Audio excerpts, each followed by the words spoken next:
रुपेश दरात. नमस्कार लाईव्हच्या व्हिडिओ बातमीपत्रात आपले स्वागत. सुरुवातीला हेडलाईन. वाळू उपसा थांबेना, प्रशासनाला काही केल्याने जाग येईना. अखेर नांदेड युवा सेनेच्या अध्यक्षपदाच्या निवडीला मुहूर्त मिळाला. जिल्हा अध्यक्षपदी महेश खेडकर व माधव पावडे यांची निवड. राष्ट्रवादी उतरली मैदानात पंकजा मुंडेंच्या विरोधात. नवा मोंढा भागात 3 दुकाने जळून खाक. सन्मान अजिंक्यचा, अभिमान महाराष्ट्राचा. संगमनेर, मुंबई, अकोले, अहमदनगर मध्ये आनंदोत्सव साजरा. आता बातमीपत्र विस्ताराने. राष्ट्रवादी उतरली मैदानात. पंकजा मुंडे यांच्या विरोधात गेल्या अनेक महिन्यापासून शांत असलेली राष्ट्रवादी काँग्रेस अंगातील मरगळ झटकून मैदानात आली आहे. पंकजा मुंडे यांच्या रूपाने यांना आता एक नवीन मुद्दा मिळाला आहे. राष्ट्रवादी उतरली मैदानात पंकजा मुंडे यांच्या विरोधात. आंदोलनात गेल्या अनेक दिवसांपासून कार्यक्रमांच्या आघाडीवर शांत असलेल्या राष्ट्रवादी काँग्रेस पक्षानं आपली मरगळ आता झटकली आहे. पंकजा मुंडेच्या रूपानं त्यांना आता एक नवीन मुद्दा मिळाला आहे. आपल्या नेत्यांच्यावरील भ्रष्टाचाराचे प्रकरणे झाकण्यासाठी सत्ताधारी पक्षांच्या भ्रष्टाचारांची प्रकरणे काढण्याची रणनीती आखल्याचे दिसत आहे. त्यातच भाऊबंदकीच्या नात्याची फोडणी या प्रकरणाला आहे. यामुळे अतिशय हिरिहिरीने राष्ट्रवादीने आज आंबेडकर पुतळ्यासमोर रास्ता रोको केला.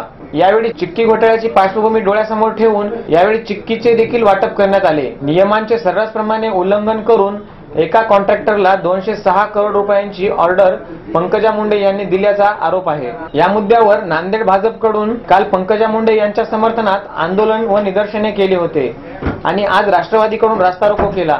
यावेळी जिल्हाध्यक्ष बापूसाहेब गोरटेकर, शहर प्रमुख फेरोज लाला, किशोर देशमुख व अन्य कार्यकर्त्यांना पोलिसांनी अटक केली आहे. या रास्ता रोकोला प्रदेश उपाध्यक्ष किशोर देशमुख, मधुकर मानेकर, पप्पू यादव, बालाजी ठाकूर, त्र्यंबक लेडंगे, श्रीधर नागापूरकर तसेच नांदेड राष्ट्रवादीचे मोठ्या प्रमाणात कार्यकर्ते उपस्थित होते. युवा सेनेच्या जिल्हाध्यक्षपदाची निवड प्रक्रिया आज पार पाडली. सेनेमध्ये आधीच गटातटातच राजकारण चालू असताना आज सकाळी महेश खेडकर व माधव पावडे यांच्या नावाची आज घोषणा झाली. युवा सेनेच्या जिल्हा अध्यक्षपदाची निवड प्रक्रिया गेल्या काही दिवसापासून हाताळली जात होती. या प्रक्रियेमध्ये स्थानिक स्तरावर मोठी स्पर्धा लागल्याने जिल्हा अध्यक्षपदाचा तिढा थेट मुंबईपर्यंत पोहोचला होता.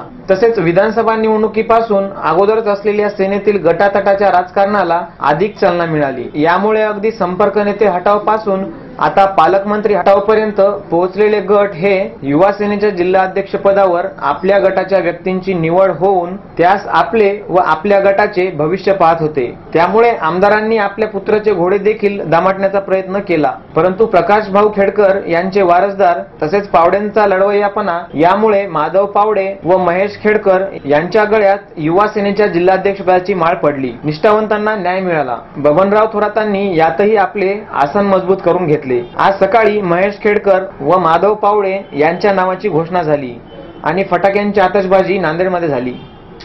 उद्धव साहेबांनी सांगितले गाव तिथे शाखा, घर तिथे शिवसैनिक, युवा सैनिक ची अशी टीम आणि फळी तयार करणे हे आम्हाला वरतून आदेश आलेले आहेत.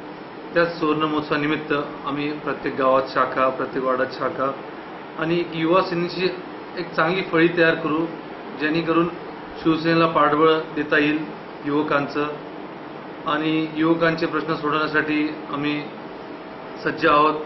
कुठलेही प्रश्न असो. नांदेडमधील नवा मोंढा भागात सैलानी हॉटेल शेजारील 3 दुकानांना मध्यरात्री आग लागली असून हे दुकान जळून खाक झाली आहेत. यामध्ये सुमारे 6 ते 7 लाखांचं नुकसान झालेलं आहे.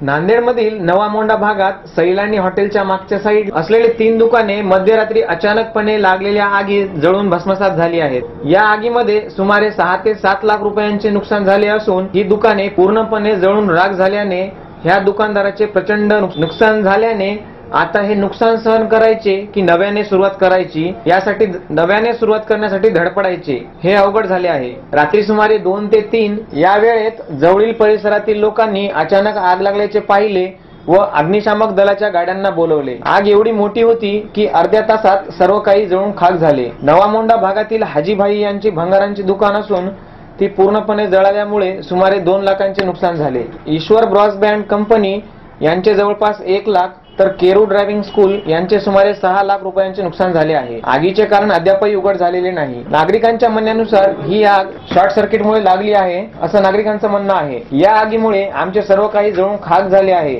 आमच्यावर उपासमारीची वेळ आली असून आम्हाला शासनाकडून काही अपेक्षा आहेत, असं यावेळी दुकानाच्या मालकांनी नमस्कार लाईव्हशी बोलताना सांगितले. आम्ही जे नुकसान झालं मला शासनानं आम्हाला काहीतरी मदत करावं आणि आम्ही सर्व माणसं आहे, आमचं नुकसान भरपाई करून देऊ. कशामुळे आम्हालाही कळलं नाही आणि आम्ही जर नव्हतो काय, आम्हाला ते आग लागल्यानंतर अर्ध्या तासानंतर माहिती झालं. आम्ही घरी होतो आणि 8-9 गाड्या आल्या. वेळ झाली आहे छोट्याशा विश्रांतीची. आपण पाहत राहा नमस्कार लाईव्हचं बातमीपत्र. शुभेच्छा पाठवा सुंदर बुकेसह संपूर्ण भारतात आणि 190 देशात कुठेही बुके पाठवण्याची सोय फक्त फ्लॉवर अँड फ्लॉवर्सवर. Bouquet, stage decoration, room decoration आणि कार डेकोरेशनचे सृजनशील नाव flower and flowers, centre point, Shivajinagar, Nanded. संपर्क 73 50 62 56 56. प्रत्येक समारंभाची रंगत वाढवतात ती फुलं आणि फुलाची रंगत वाढवतात flower and flowers. Wooden, ceramic आणि ग्लास फ्लॉवर पॉटसाठी तसेच स्टेज डेकोरेशन, रूम डेकोरेशन आणि कार डेकोरेशनसाठी संपर्क करा. Flower and flowers, Shivajinagar, Nanded. संपर्क 73 50 62 56 56. विश्रांतीनंतर पुन्हा एकदा आपले स्वागत. बिलोली तालुक्यातील येसगी बोळेगाव माचनूर नदीपात्रातील वाळू उपसा बेसुमार चालू आहे, पण शासन हे आपल्या गुंगीतच गुंग आहे.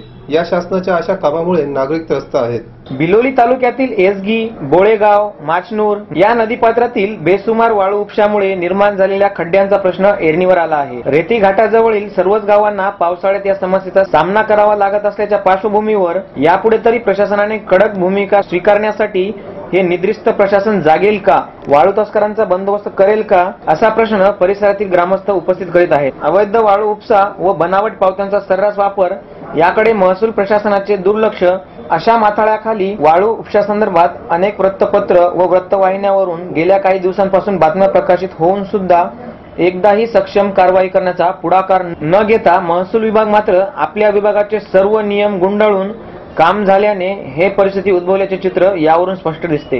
करोडोचा ठेका, अल्पावधींचा नफा मांजरा नदीतील वाळू बांधकामासाठी आदर्शवत मानली जाते.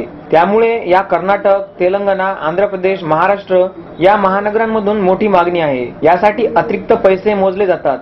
परिणामी गेल्या 5-6 वर्षात मांजरा नदीतील वाळूला सोन्याचे मोल प्राप्त झाले आहे. त्यामुळे आगामी काळात तरी महसूल विभागाचे उच्च अधिकारी अधिक पावले उचलतील का, अशी अपेक्षा व्यक्त केली जात आहे.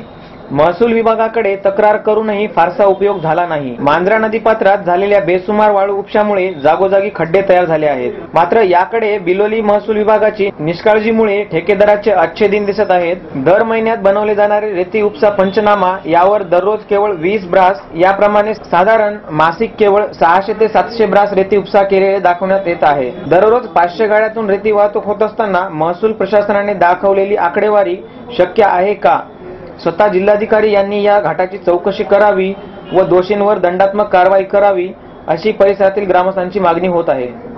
झिम्बाब्वे दौऱ्यासाठी भारतीय संघाच्या कर्णधाराची सूत्र मराठमोळ्या अजिंक्य रहाणे कडे दिल्याने संपूर्ण महाराष्ट्र अजिंक्य रहाणेवर अभिमान व्यक्त करताना दिसत आहे, तर मुंबई व संगमनेर येथे आनंदोत्सव साजरा होत आहे. झिम्बाब्वेच्या दौऱ्यासाठी भारतीय क्रिकेट संघाची सूत्र अजिंक्य रहाणेच्या हाती सोपवण्यात आली आहेत. रहाणेंच्या निवडीमुळे मुंबईसह राज्यभरात आनंद व्यक्त केला जात आहे. मात्र संगमनेरकरांच्या आनंदाला पारावारा उरलेला नाही. अजिंक्य रहाणेने आपले प्राथमिक शिक्षण व क्रिकेटची सुरुवात डोंबिवलीमधून केली होती. अजिंक्य हा 7वी ते 10वी स.वा. जोशी विद्यालयाचा विद्यार्थी होता. याच दरम्यान त्याने राजन धोत्रे यांच्याकडून क्रिकेटचे धडे गिरवायला सुरुवात केली. शालेय क्रीडा स्पर्धेत अजिंक्य रहाणेंनी 300 धावा ठोकल्या होत्या. अहमदनगर जिल्ह्याचा अजिंक्य रहाणे टीम इंडियाचा कर्णधार झाला आहे. त्यामुळे संगमनेरकरांना त्याचा सार्थ अभिमान आहे. अजिंक्यच्या अंगी नेतृत्व आणि सांघिक भावना आहे. त्यामुळे तो कर्णधारपदी विराजमान झाला आहे, असं राजन धोत्रे यांनी म्हटलं आहे. येत्या 10 जुलैपासून भारताच्या झिम्बाब्वे दौऱ्याला सुरुवात होत आहे. या दौऱ्यात भारतीय संघ 3 वन डे आणि 2 T20 सामने खेळणार आहे. 10, 12 आणि 14 जुलैला वन डे सामने आहेत, तर 17 आणि 19 जुलैला T20 सामने खेळण्यात येतील. संक्षिप्त: पंकजा आणि तावडेंनी राजीनामा द्यावा, शिवसेना खासदार अरविंद सावंत यांचा घरचा आहेर. मुख्यमंत्र्यांच्या सचिवासाठी विमान 1 तास रोखून धरलं. मुंबईतून 151 किलो मादक पदार्थ जप्त, 5 जण ताब्यात. जुलै महिना कोरडा जाण्याची हवामान तज्ज्ञांनी केली भीती व्यक्त. सुविचार: ऐकावे जनाचे, करावे मनाचे. श्रीकांत देशमुख. शेवटी पुन्हा एकदा हेडलाईन. वाळू उपसा थांबेना, प्रशासनाला काही केल्याने जाग येईना. अखेर नांदेड युवा सेनेच्या अध्यक्षपदाच्या निवडीला मुहूर्त मिळाला. जिल्हा अध्यक्षपदी महेश खेडकर व माधव पावडे यांची निवड. राष्ट्रवादी उतरली मैदानात पंकजा मुंडेंच्या विरोधात. नवा मोंढा भागात 3 दुकाने जळून खाक. सन्मान अजिंक्यचा अभिमान महाराष्ट्राचा. संगमनेर, मुंबई, अकोले, अहमदनगर मध्ये आनंदोत्सव साजरा. आणि याचबरोबर आजचं बातमीपत्र संपलं. पुन्हा भेटू, तोपर्यंत नमस्कार.